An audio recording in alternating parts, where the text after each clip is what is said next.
Daddy doing?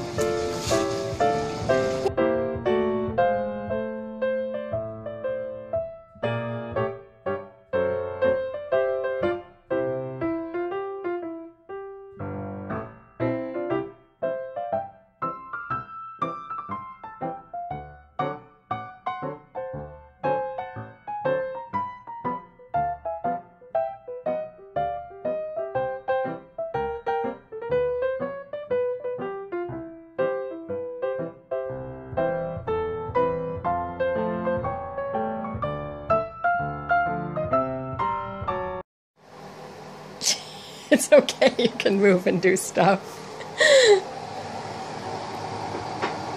And behold, it's husband-made birthday-y goodness. I actually helped make this a little bit, but it was all his idea and most of his cooking.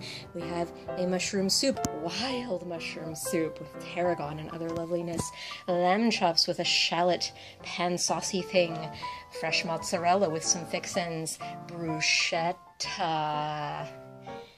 and fancy artisanal soda.